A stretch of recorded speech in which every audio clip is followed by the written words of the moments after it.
学校操场离奇出现了一个巨型数字9，数字竟然是用全校课桌一张张拼起来的。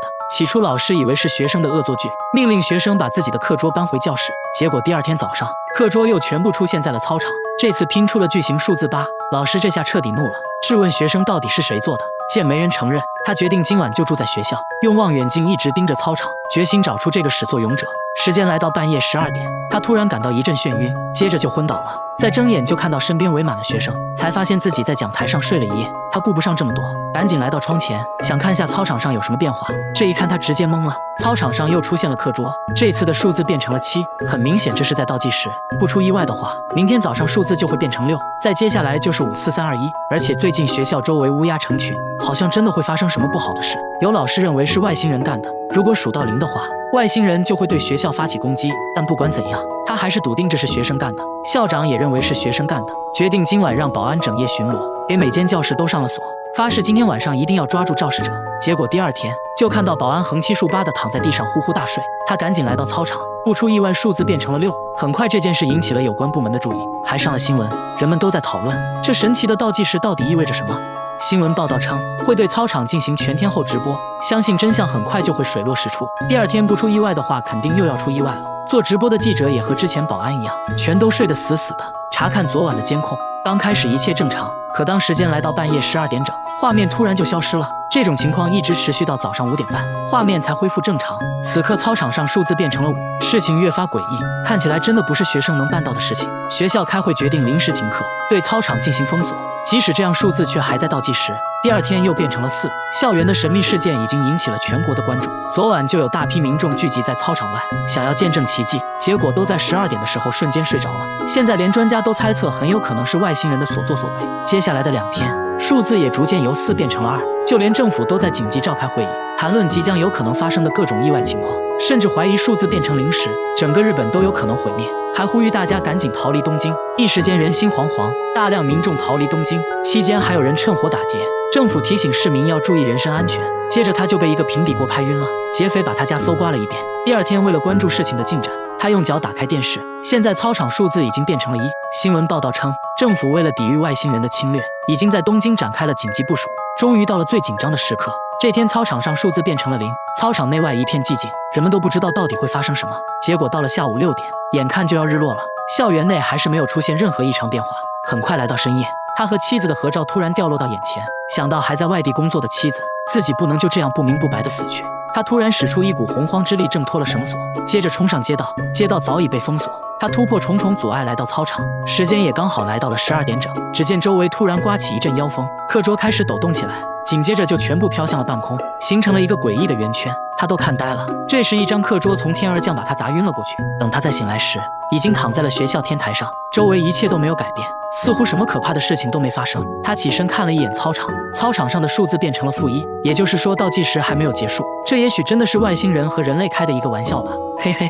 他只是张张嘴，就把所有人吓到花容失色，因为他天生就有个长舌头，足足有10厘米，和朋友一对比，感觉比别人长1倍。舌头可以轻轻松松舔到鼻子，酸奶都比别人吃得快，不借助任何工具，杯底被舔得干干净净，狗见了都流泪。之所以有这么长的舌头呢，一方面是遗传，另一方面是经过他长期训练，舌头附近的肌肉很发达，能很好的控制舌头。经过测量，足足有10厘米，确实挺奇葩的。比他更夸张的是下面这位大姐，她全身没有骨头，把手固定在凳子上，她可以围着凳子转圈，正常人手臂只能转200度左右，她却能轻轻松松转360度，用圆规画圆也能一气呵成。不论是弹钢琴还是开车，一只手都游刃有余。然而他身体其他部位却非常僵硬，脚踝能转动的幅度很小，把腿绷直，双手也够不到地面。他觉得是因为自己手臂没有关节，所以才能旋转360度。这怎么可能呢？来医院一查，关节还是有的，只不过他的肩关节和肘关节活动范围比正常人大，所以才能进行360度旋转。大叔随身带着2瓶风油精，没事就赶紧往眼睛上涂，边涂还边笑。家里到处都是风油精，产品说明上明确表示不能涂在眼睛周围，但大叔却根本不在意，专门往眼睛上抹。看电视的时候涂，开车的时候涂，半夜也要涂一次。最急的人是他老婆，怕他涂死了，而他却说自己根本就离不开风油精，现在反而变本加厉，觉得涂眼睛不过瘾了，直接用风油精洗脸，看样子也不错。洗完精神抖擞，旁边的大叔看得一脸懵，真的不疼吗？他决定试一试，结果刚涂完，大叔就直呼太酷辣，那他到底为啥要涂风油精呢？大叔说之前眼睛受伤了，看不清东西，偶然用了一次风油精，整个世界都清晰了。从那之后就离不开风油精了。医生说在风油精的刺激下，泪液分泌旺盛，使得眼睛异常湿润，这可能是帮他看清楚的原因。但风油精对眼睛有非常大的伤害。经过检查，大叔的眼角膜损伤严重，风油精还加重了病情，导致了角膜白斑，必须立即停止使用风油精。随后医生给大叔拿了专门治疗眼睛的药，所以说有病就要对症下药，要相信科学，大家千万不要模仿哦。大叔染上怪癖，每天包里装着一瓶醋和一把铁锤，一到晚上就偷偷行动。零下10度的天气，他却赤裸着上身，从包里掏出铁锤，大喊一声，直接朝肚子上重重砸去，就这么一直敲了几分钟，直到肚子变红才停下。大叔还觉得不过瘾，还让小哥拿铁锤敲一敲，这可是货真价实的铁锤啊！问他为啥要伤害自己，大叔却轻蔑一笑，接着从包里掏出了一瓶醋，倒上满满一杯，一饮而尽。真的是奇怪，跟他来到家里，他从冰箱拿出2个冰冻的苹果招待大家，把苹果放地上，徒手就给劈开了，说这样比较好吃。虽然大叔看着一身的暴力，但其实是个钢琴老师，满手老茧却弹了一手好琴，看着完全就是2个人，为什么会有这么奇葩的组合呢？这时大叔说出了自己的故事，他从小患有小儿麻痹，即使做过2次手术也没能恢复，从小被朋友孤立，这让他很自卑。直到有一次在小伙伴面前单手劈断了一个木棍，小伙伴都惊呆了，这让他找回了自信，于是就开始刻意训练自己的力量，开启了这种独特的运动方式，而且医院也去过了，内脏啥的确实没问题，这下可以安心的继续锻炼了。大家千万不要模仿哦，在这个村子睡觉必须要戴耳塞，否则凌晨就会醒来，还要在本子上记录着醒来的时间。他们都是被一个怪声吵醒的，每到凌晨，整个村子就会传来龙的叫声，这声音就好像要地震了一样，从凌晨一直持续到黎明，不戴耳塞根本无法睡觉，很多人受不了都搬走了。村长把录到的声音放给大家听，摄像小哥也吓了一跳，但奇怪的是怎么都找不到声音来源。大家在村里走访，听到一个可疑的声音，走近一看，原来是台微型缝纫机，但音量非常小，根本不可能，而且附近也没有任何施工现场。一时间关于这声音的说法越来越多，越说越离谱，有人就说肯定是之前开山采石惊动了龙脉。为了让村民安心，大家决定今晚一定要找出罪魁祸首，在村里多个角落安装了声纳设备。来到凌晨，这怪声准时响起，检测到的声音都指向了一个小巷子。走近一看，这巷子里就只有一个锅炉，难道这龙叫声就是他发出来的？把声纳设备对着锅炉，果然是他没错了。大家都觉得很奇怪，锅炉为啥会发出这种声音？售后人员排查了半天，终于找到了问题所在，原来是里面一个电磁阀损坏了，滑动时就产生了这种不寻常的声音。维修好了锅炉，果然这天夜里怪声就消失了，村民终于可以丢掉耳塞睡个好觉了。大妈为了保密，每天往墙上涂抹密封胶，家里还装满了监控，时刻盯着，而且有床不睡，偏偏住在了厕所里，吃喝拉撒全在里面，掀开垫子下面全是尿，他却说味道清新自然。厕所门时刻紧闭着，好像在躲避着什么。他说只要离开厕所就会头晕目眩，全身酸痛，不得不离开的话就要全程戴口罩，还要不停喷着空气清新剂。问他为什么这样做，他说家里会泄漏毒气，都是从这些墙壁缝隙里散发出来的，闻到就会眩晕。因为之前和邻居吵过架，大妈认为是邻居故意往他家泄漏毒气，以此来报复他。他甚至在家里各个角落都安装了监控，为了防止毒气扩散，他封死了家中的各种缝隙，整个房子几乎都覆盖了厚厚的密封胶。由于厕所的气味最小，于是成了他的庇护所。虽然大妈说的好像真有这么一回事，可奇怪的是大家并没有闻到什么异味，于是决定偷偷拜访下邻居，并没有发现什么特别之处。然而大妈并不相信记者说的，表示毒气带来的疼痛是真实存在的，自己经常被熏得睡不着。为了缓解她的焦虑，大家请来专家对房子里里外外检测一番，然而检测后并没有发现任何有害气体。大家希望她从厕所搬出来，大妈却突然暴躁起来，把大家都赶走了，说她不相信仪器，自己的鼻子是最灵的。隔天她反常的出门去了医院，见到了一个躺在病床上的男人，一见面男人就哭了，原来这是她丈夫，10年前得了中风，就一直住在医院里。大叔知道大妈一直睡在厕所里，也知道大妈精神出了问题，一想到这些就止不住的哭。他只想大妈能安稳的睡觉。心理医生表示，丈夫住院后，她不得不独自生活，产生了严重的焦虑和孤独感，可能慢慢就产生了幻觉。医生建议给大妈多一点陪伴，慢慢就会好起来的。节目组也不含糊，决定帮人帮到底，给大妈更多关爱，陪大妈聊天，还一起在厕所吃饭。几天过去了，大妈突然从厕所出来，开始做饭，给大家做了一桌好吃的，说现在已经闻不到什么毒气了。看起来大妈终于走出来了。被母蚊子咬一口到底有多恐怖？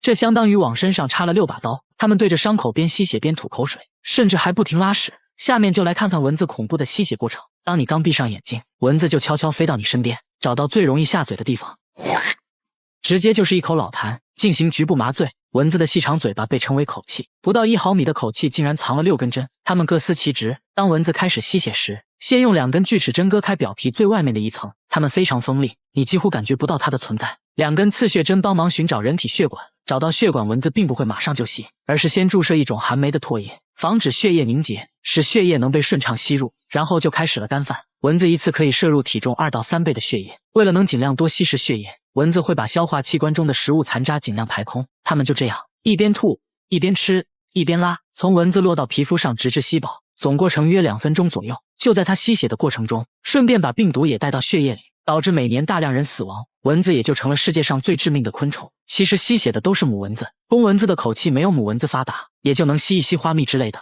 蚊子叮咬后出现的发痒肿块，其实是我们自身免疫系统处理蚊子唾液产生的。也就是说，让我们长出大肿包的其实不是蚊子，而是我们积极干活的免疫系统。如果你身上有些肿块特别大特别痒，那么很可能遇到了新手蚊子，它们寻找血管的技术生疏，吐的口水比较多导致的。希望大家都能遇到专业点的蚊子，毕竟肿块能小一点。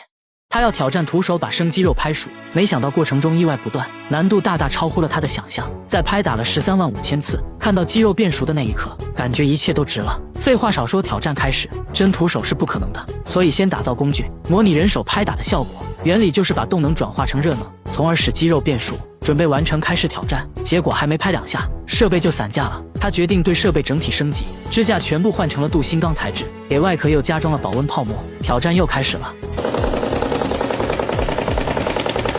可没过多久，电机又冒烟了，肌肉看起来也没太多变化，但他没有放弃，很快又研制出了打肉机 2.0 版本，把电机换成了柴油机，拍打装置也换成了旋转的，效率显著提升，结果把肌肉打成了肉泥。他还是大大低估了工程难度，总结原因是力道太大，所以现在需要一个速度快、力道轻的打肉机。经过不懈改造，工具终于是改完了。这次他使用了气凝胶保温材料包裹肌肉，这样能把热量损失降到最低。内部再安装无线温度计，时刻监测肌肉温度。接着挑战又开始了，很快温度就升高到了9度，就这样一直拍打了几个小时，来到5万次，温度也上升到了33度。拍打7万次的时候，温度就来到了40度。随着温度不断升高，看起来把鸡拍熟是很有可能实现的。拍打10万次的时候，意外又发生了，打肉机螺栓磨断了。小哥决定先看一下鸡肉的成熟度，打开包装，一股刺鼻的味道袭来，切下来一块想要尝尝，犹豫了很久还是没下去嘴，只能接受失败。现在要做的是继续升级打肉机，为了防止螺栓再次磨断，这次使用了大尺寸的淬火钢螺栓。升级完成，接着挑战。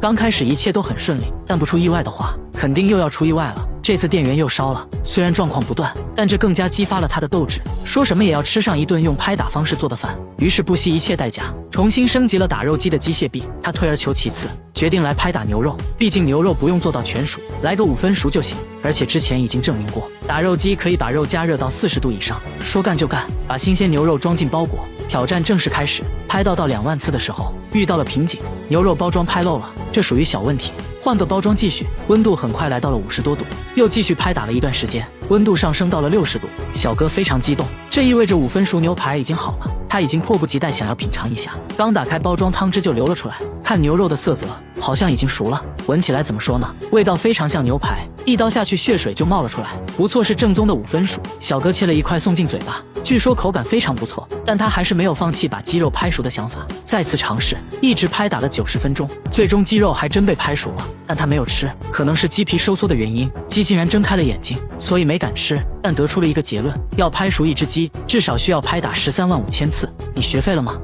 这是一种比鲱鱼罐头还要臭的食物，一般人闻一下就会吐，他们却爱到不行，平时都舍不得吃，只有招待客人的时候才会拿出来。小姐姐尝了一口，反应非常真实，这种食物就是蓝纹奶酪。这家意大利工厂仍然使用古法制作，能动手的尽量手动完成。每天早上农场会送来新鲜牛奶，一开始就要把凝乳酶和霉菌加入牛奶中，大约20分钟内牛奶就会变成凝乳，看起来像一个巨大的豆腐脑。工人用特制的工具把它分割成小块，把切好的小块装进圆形模具中，每个桶都有编号，这相当于他的身份证。接着把模具放置在温暖潮湿的环境中，每天都要来回翻转4次，来帮助凝乳沉淀。静止1夜后，奶酪成型，开始腌制。机器会在奶酪表面均匀撒上一层盐，随后再次送入储藏室。储藏室里温暖潮湿，这有利于奶酪中霉菌活动。质检员会随机检查发酵情况，一般经过3天左右，就需要把它们转移到冷藏室。在这里，每一块奶酪都要被扎上100针，这是为了让氧气进入奶酪内部，使其长出标志性的蓝色纹理。时间是制作这道美食的关键，根据口感的不同，奶酪要在冷藏室待上2到3个月，直到表面发霉变臭。质检员把洛阳铲插入奶酪，轻轻转动就可以把内部的奶酪带出来。通过气味和口感来判断奶酪是否发酵完成。2个月的蓝纹奶酪还比较柔软，味道类似3天没洗的臭袜子，一般人都比较容易接受。放置3个月的奶酪就已经变得很硬了，内部的蓝色纹理清晰可见，味道也臭得很正宗。记者忍不住尝了一口。成熟的蓝纹奶酪是高档餐厅必不可少的美食，吃面的时候来上一点，臭烘的得劲。这个公寓的住户凌晨4点必须起床，然后捂着耳朵站在墙角，也并不是他们想起床，而是被一个怪声吵醒的。每到凌晨4点，整个公寓就会传来敲门声，有时声音又像小孩在楼顶玩玻璃球的声音。物业也试图找到声音来源，关闭了所有能产生噪音的设备，但声音仍然存在。现在反而变本加厉，什么奇怪的声音都会出现，公寓住户都被搞得精神崩溃。这个大妈就受不了了，长期折磨让她患上了神经衰弱，现在只能在外面租房住。大家偷偷安装了监控，想看看到底有多夸张。一到凌晨4点，震耳欲聋的声音把摄像小哥都吓一跳，噪音高达90分贝。要知道地铁站的噪音才81分贝而已。大家发现用铁锤敲打瓷砖的声音和这怪声很像，怀疑是有人故意这样做的。到底是什么人会一直制造这种声音呢？犯罪心理学家表示，半夜发出这种声音能影响人们的生活，这可以让他内心得到莫大的满足。这种人就是心理变态。大家决定找到这个罪魁祸首，准备了10多台监控，蹲守在大楼各个角落。结果几天下来，这怪声突然神秘消失了。大家猜测，这个制造噪音的人已经害怕了，其实没必要再调查了。1个月后，节目组回访，物业表示自从节目组开始调查后，声音就没再出现过。这下大家都能安心睡觉了。深夜全村人都不睡觉，全部守在一个摄像机前面，摄像机正对着黑漆漆的山坡，只为拍到一个熟悉又恐怖的面孔。村里人最近被这东西搞得精神崩溃，每到夜幕降临，村里山坡上就会出现一张脸，脸部轮廓非常清晰，就这样一直盯着整个村子。很多人自从见过这鬼脸后，每天都做噩梦。村长说山坡之前就是墓地，到现在还有好几座坟墓，已经不知道墓主人是谁了。大妈还说在她小时候，山坡上就发生过一起惨案，一家3口惨遭灭门，村民都觉得肯定是那个心怀怨恨的人来索命了。来到傍晚，节目组对着山坡架起了摄像机，准备全程记录。村民都聚集在摄像机前面，都在等那张脸出现。天渐渐黑了下来，那张脸也准时浮现，有鼻子有眼的，像是一个男人的脸。村民议论纷纷，越说越离谱。摄像小哥壮着胆子，决定近距离多角度观察。走到鬼脸的位置，却只有一棵大树而已，稍微拨动下藤蔓，这鬼脸的形状一下子就变了。换了几个角度再看，一下子就明白怎么回事了。原来这鬼脸是路灯照在大树上形成的阴影，对称的阴影就成了眼睛，树干成了鼻子，藤蔓就成了脸的轮廓，一切都是错觉而已。知道真相的村民终于松了一口气，说现在看起来更像是一张笑脸，感觉可爱多了。这对情侣为了减肥，每天吃过期发霉的食物，对他们吃的泡面和马桶分别采样检测，结果泡面比马桶还脏，细菌含量是马桶的几10倍，他们却毫不在意。放了半个月的米饭已经发霉变质成了一坨，这个时候吃味道刚刚好，加点发酸的灵魂配菜，那小味一下就上来了。再来上几勺发霉的番茄酱增加口感，臭豆腐汁也得来点，最后加上过期的酸奶，使劲搅拌均匀，一份元素周期拌饭就做好了。那味道简直比下水道还夸张，两人却吃得津津有味，边吃还边笑，说味道还差点。这还没完，饭后水果更夸张，外皮发黑腐烂的香蕉成了首选，表皮已经渗出了粘稠汁液，对他们来说这种成熟度刚刚好，说吃起来像巧克力。吃完香蕉还不过瘾，接着拿出了发霉的橘子，说女朋友最爱吃发霉的部分，说着就开始撒狗粮。节目组看不下去了，给他们准备了一桌正常人吃的饭菜，他们只是闻了一下就连连摇头。他们说吃变质的食物主要是为了减肥，因为这样更容易催吐。他就是用这种方法从200斤减到现在的128斤，女朋友也是从140斤减到了90斤，听起来简直匪夷所思。大家带他们来医院，通过内窥镜检查后发现，他们都患有严重的胃溃疡，如果继续吃的话，很可能会发生癌变，所以用这种方式减肥是不可取的，大家千万不要模仿哦。在这里娶老婆主要靠抢，当街看上不认识的女孩，就可以明目张胆地抢回家做老婆。女孩父母知道后，不但不报警，反而会热情招待绑匪。只因这里有个奇葩的习俗，这个男孩马上就要结婚了，万事俱备，就缺新娘了。现在只需要去街上抢一个女孩回来就行了。新郎说和这个要抢的女孩仅见过几次，第一次见面就爱上了她，于是就开始策划绑架细节，已经策划了1个月。临出发时，新郎的长辈还叮嘱，千万别让他跑了，抢人尽量小心一点，别弄得青一块紫一块的。随后他们来到女孩家附近，先联系上了女孩的闺蜜，让闺蜜叫上女孩去打水，帮他们把女孩引出来。他们紧随其后伺机而动。街边的大妈早已看破一切，但什么都没说，好像已经习惯了。很快女孩和闺蜜提着水桶出了门，女孩显然不知道自己已经被闺蜜出卖。新郎的朋友紧随其后，见时机成熟，朋友示意司机跟上来，时刻准备着。男孩们装成路人慢慢靠近，趁女孩不注意，直接下手架了起来，接着硬生生把女孩塞进车里。节目组大为震惊，这跟真实的绑架没有一点区别。女孩声嘶力竭地叫着妈妈妈妈，但周围邻居却只顾着看热闹，脸上还笑嘻嘻的。面对一群陌生男人，女孩惊恐万分，奋力反抗，但无论怎么挣扎，都显得那么无力。妈妈，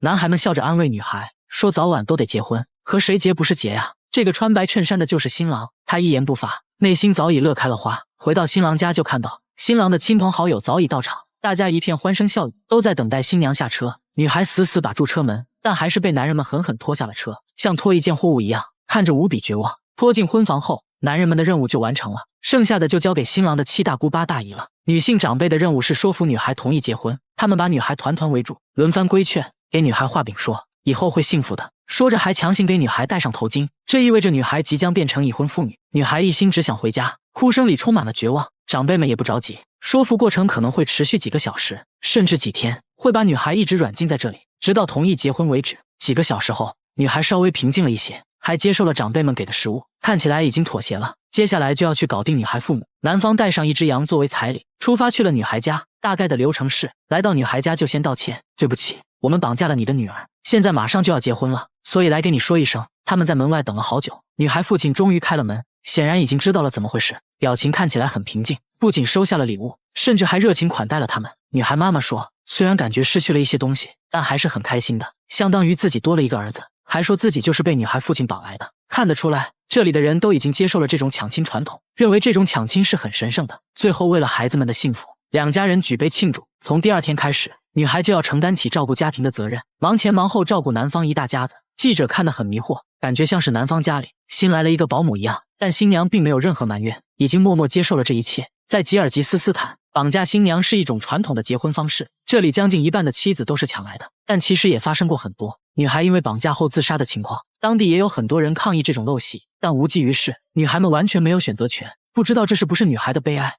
他们在水下寻宝，不仅找到了一箱金币，还意外找到了一个骨灰盒，他当场吓尿，起因是听说这里有一艘沉船，传说还是一艘海盗船，想想就觉得刺激，于是决定去水下寻宝。刚下来就发现了一只鞋，看着还挺新，拿着比量了一下，大小也合适，他也不客气，直接穿了起来继续寻找。又找到几个酒瓶，保护环境人人有责，直接带走。慢慢的他们还真发现了一艘沉船，两人来了兴致，但找了好久还是只找到了一些酒瓶。这时他突然发现一块木头下面竟然露出了一只小孩的手，看着属实诡异，两人壮着胆子决定一探究竟。他小心翼翼往外拉，生怕把胳膊拽断，拉出来一看，原来是个美人鱼玩具，虚惊一场。这时连大鲤鱼都被吸引了过来，轻轻抚摸一下，手感真好。这不重要，还是要继续我们的寻宝计划。既然船外面找不到什么好东西，他们直接来到船内，果然在夹缝中发现了一个箱子。这箱子一看就有戏啊，电影中宝藏就是用的这种箱子。两人兴奋不已，刚把箱子拿出来，就掉落了2枚金币，箱子下面的金币更多，散落了一地。拿起一枚咬上一口，就留下了牙印，看起来是金币没错了。这不发了吗？不一会就捡到了上百枚。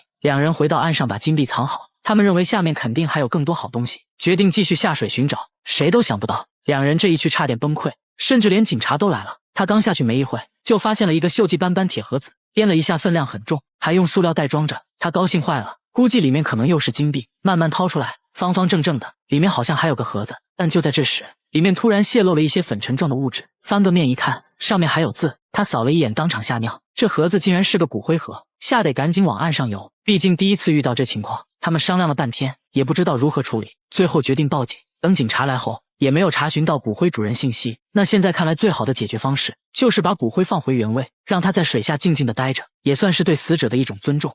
他对着家里的窗户连续拍了5个小时的照片，只为拍到一个熟悉又恐怖的东西。一家人最近被这东西搞得心神不宁。你可以想象一下，他家住3楼，最近却出现一个梳着双马尾的老太婆，趴在窗户死死盯着一家人，就问你怕不怕。这鬼脸是偶然拍到的，一开始以为是窗边玩具印上去的，放大后一看不对劲，越看越像人脸，更像是一个面目狰狞的老太婆，这把他看得头皮发麻。紧接着对着窗户又拍了几张，结果照片里神秘的老太婆又消失了。你就说怪不怪吧，关键这是3楼啊，一般人根本就上不来。他觉得这根本就不是人，赶紧拿着这鬼照片找到专家。专家对照片进行数据分析，结论是这鬼脸是真实存在的，并不是 PS 的。但专家并不认为是灵异事件，他认为是室内物体反射产生的阴影而已。仔细观察后，发现鬼脸旁边有椅子的影子，猜测这鬼脸应该是挂在椅子上的衣服反射形成的。紧接着专家开始了测试，在椅子上挂好衣服，对着窗户拍照，拍到的照片上果然出现了一些轮廓，但并不像人脸。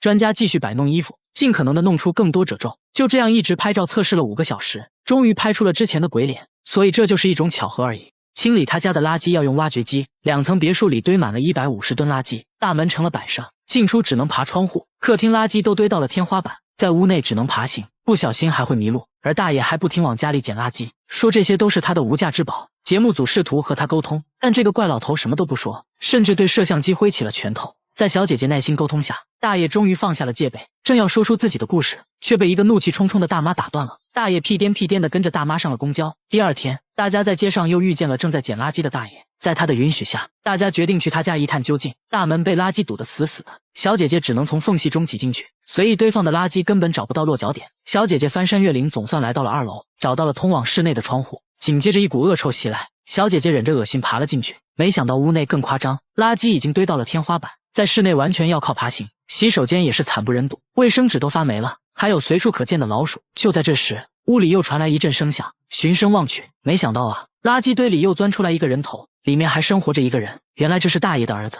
今年都40了，看起来神志不清的，一见到记者就开始胡言乱语，根本听不懂在说什么。到了午饭时间，一家人围坐在一张简易桌子前，做饭全靠一个电饭锅，满屋都是虫子，要时不时的喷杀虫剂，天花板也在漏水，看起来随时都有可能坍塌。大家提议帮他清理垃圾，却被大爷一口拒绝了。长期在这种环境下生活，一家人的健康也不容乐观。大妈身体已经发出了警告，整夜咳嗽不止。大家带他们来医院检查，发现大妈有严重的肺积水，都是因为长期生活在这种环境里导致的，必须尽快治疗。大爷显得很自责，说如果早点把房子打扫干净，也不至于现在这样。终于同意大家帮他清理垃圾，说干就干。大家找来了施工队，但当务之急要先把大爷的儿子接出来。在清理了一部分垃圾后，终于找到了儿子的房间。儿子长期没有下楼，行走已经出现了问题，大家一起把他抬了出来，随后送去了医院。现在226个志愿者可以大干一场了，整整清理出150吨垃圾。与此同时，大妈和儿子已经接受了治疗，恢复良好，大爷也接受了心理疏导。沟通下来才知道，大爷看到儿子一直没有工作，整天无所事事，待在家里啃老，这让他很伤心，进而可能就触发了大爷的收集癖。简单来说，一切都是仇的。1周后，在节目组的帮助下，垃圾房已经焕然一新。看着宽敞明亮的家，大爷不知不觉中湿了眼眶，不停地向节目组鞠躬致谢，承诺以后不会往家里捡垃圾了。其实我感觉他儿子才是最大的垃圾啊！一群男人在尼姑庵偷偷安了监控，正对着寺院里的一座荒废电梯，男人还趴在电梯口左看右看。这群人并不是变态，只是这电梯有点怪。晚上等师太们睡着后，寺院里的电梯就会传来怪声。师太说这怪声是1个月前开始的，接着拿出了自己录到的声音。这声音像是有什么活物在叫，但他又不敢肯定是什么。说来也是奇怪，师太每次打坐念经的时候，声音就会立马停止。这东西好像很害怕念经，关键这是佛门禁闭，怎么可能会有那种东西？师太心里还是有点怕呀，每晚都会安排人念经到天亮。这东西胆子也是越来越大。有次师太吹口哨，他竟然还回应了起来。关键这电梯已经荒废7年了，内部都是积水，到底是什么东西能在这种环境下存活1个月呢？大家决定把相机伸到下面一探究竟，结果左看右看，除了一潭死水和一些电器设备外，里面啥都没有。接着又把相机伸到水下，还是一无所获。师太想用吹口哨的方式来召唤他，这次未能如愿，下面没有任何回应，还是静悄悄的。那现在咋办呢？大家决定拆电梯，接着又把水抽干了。摄像小哥壮着胆子爬了下去，环顾四周没发现任何活物，真是见了鬼了。就在大家快要放弃的时候，一只树蛙跳了出来，难道一直发出怪声的就是它？专家把录到的声音和树蛙的声音做了对比，确认这怪声就是树蛙发出来的。之所以叫声和平时有区别，是因为电梯里的这只正处发情期，所以刚开始才没听出来。师太终于松了一口气，你别说，现在看起来这小东西还蛮可爱的，那就留在寺院念经吧。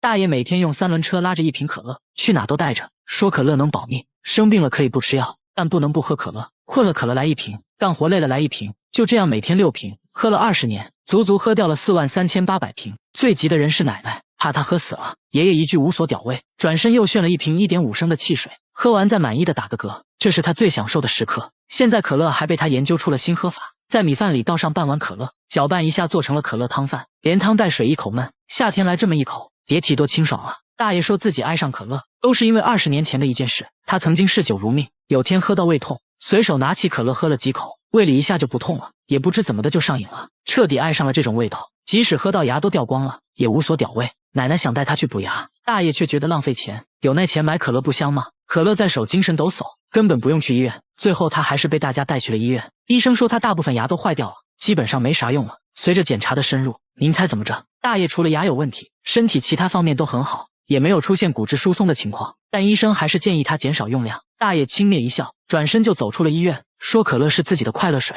现在年纪大了，快乐不了几年了，该吃吃该喝喝，这都无所屌味。说完接着炫了一瓶回家了。大妈有床不睡，偏偏在卧室搭了个帐篷，睡觉前还要用拖把敲几下天花板，因为家里每天都会发生毛骨悚然的事，早上就会出现上万只死蜜蜂，足足能装满一个垃圾桶。然而更多的蜜蜂像疯了一样往屋里钻，就好像屋内有什么东西在吸引着它们一样。一到晚上更夸张，整个天花板都会传来嗡嗡嗡的声音，用拖把敲几下才会消停一会。这可苦了大妈了，每天都会被蛰伤，实在没办法，她直接在卧室搭了个帐篷睡。可奇怪的是，邻居家却从没出现过蜜蜂，这么多蜜蜂到底是哪里来的呢？大家了解一番，怀疑蜜蜂是从附近山上来的，但蜜蜂为啥偏偏选择来他家呢？到底是有什么东西在吸引着它们呢？大妈说之前在外墙孔洞处发现过蜜蜂进出，赶紧找人把洞堵上了。从那以后，每到晚上天花板就会传来嗡嗡的声音，大妈怀疑上面有个蜂窝，堵住的那个洞口应该就是蜜蜂的出入口。现在它们都被困在了天花板里。天色已晚，大家决定明天再来研究。可第二天奇怪的事情又出现了，死掉的蜜蜂突然就变少了，而且天花板也静悄悄的。这一夜到底发生了什么？大家决定打开天花板一看究竟，瞬间一个硕大的蜂巢映入眼帘，而且蜜蜂也都还活着。为啥今天它们变得这么安静呢？专家解释说，当蜂巢内部温度过高时，它们会通过扇动翅膀来通风降温，就会出现嗡嗡的声音。恰好昨天夜里降温，它们也就安静了下来。过程中还发现客厅出现的蜜蜂都是通过电线孔钻出来的。通过蜂巢的大小判断，蜜蜂已经在天花板生活6年了。安全起见，大家决定给蜜蜂搬家。最后收获了17公斤的蜂蜜。大妈捂着被蛰伤的额头说，蜂蜜就当做6年的房租费了。哎呀，真甜呀！